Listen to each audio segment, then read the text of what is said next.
Bonjour à toutes et à tous.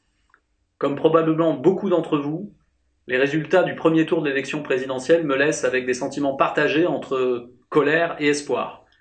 Colère parce que finalement dimanche, nous n'aurons donc comme seul choix qu'entre l'héritière de la collaboration et du pétainisme, représentante de la division du peuple et de la haine, ou le banquier, ami du CAC 40 et de la finance, avec son fameux projet de désespérance sociale, véritable machine à alimenter le vote FN.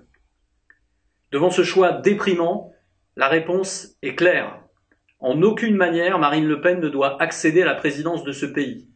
Marine Le Pen, c'est une menace terrible pour les solidarités indispensables au progrès social et pour l'égalité, mais c'est également un danger absolu pour les libertés et peut-être un jour pour la paix du monde.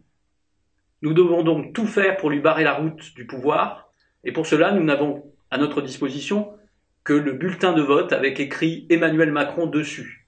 Évidemment, cela ne signifiera en rien une quelconque adhésion à son programme que nous combattrons dès le lendemain matin et pour toute la durée de la législature. Je reste donc fidèle à mon camp, aux 75 000 fusillés de la résistance, aux millions de déportés de la Deuxième Guerre mondiale, et la signification de mon vote dimanche sera unique, no pasará. Malgré tout cela, les élections présidentielles ont été également une immense source d'espoir. En dépit de sa non-qualification pour le deuxième tour, la candidature de Jean-Luc Mélenchon a atteint un niveau exceptionnel. Elle a rassemblé derrière un programme de transformation sociale, démocratique et écologique une force d'une ampleur inégalée depuis plus de 30 ans. Des millions de personnes, et notamment des jeunes, des ouvriers, des employés, des chômeurs, des cadres, des intellectuels, les forces vives de ce pays se sont unies et ont jeté les premiers jalons de la reconstruction d'une gauche nouvelle, véritablement décidée à changer la société.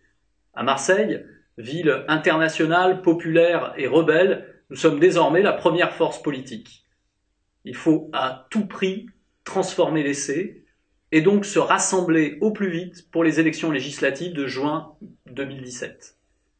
Ce rassemblement nous permettra de battre la droite de Macron et du monde qui va avec, la droite extrême et revancharde de Guy Tessier et l'extrême droite qui n'en finit pas de rôder.